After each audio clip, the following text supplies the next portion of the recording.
Chapter 4. Against Better Judgment. Doug Weapon wasn't superstitious. He had spent enough time around conspiracy theories, ancient history, and the occult to know how easily the mind could twist reality into a narrative. Signs, omens, synchronicities.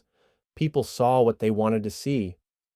But even he had to admit, it felt like the universe was throwing every damn obstacle in his way. It started the moment he grabbed his keys. His phone rang. Doug frowned at the screen. Gordy. He debated ignoring it, but if he didn't pick up, Gordy would just call again. And again. And again. Yeah? Dude! You won't believe what just dropped. Doug pinched the bridge of his nose. If this is about another unreleased alpha test? Dungeon Lord's Requiem is out early.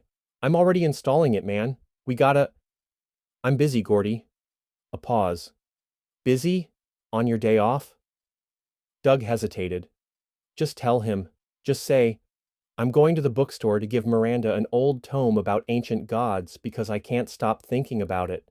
But that sounded ridiculous, even in his head. Yeah, gotta run some errands. Gordy made a skeptical noise. Doug, are you leaving the house? Doug hung up. That was obstacle number 1. Obstacle number 2 was the damn road construction. He had barely gone 2 blocks before he hit a detour. The main road was blocked off, orange signs directing him into a snaking labyrinth of side streets. Doug muttered under his breath, gripping the wheel. Of course. Each turn took him further from his destination, until he had to pull over and recheck his GPS. He didn't need much of a push to abandon this whole thing, and the thought of turning back was looking mighty appealing. But something about that book, something about today, nagged at him. Doug sighed and pressed on. Then came obstacle number 3. No parking. By the time he finally reached Alden Ivy Antiquarian Books, all the nearby spots were taken. He circled the block once, twice. Nothing. A sane person would take this as a sign. A rational person would say, maybe now just isn't the right time. Doug pulled into a lot 3 blocks away and started walking. The bookstore loomed ahead. It was a strange, elegant relic from another time, a Tudor-style house converted into a business, yet still carrying the eerie charm of its original purpose.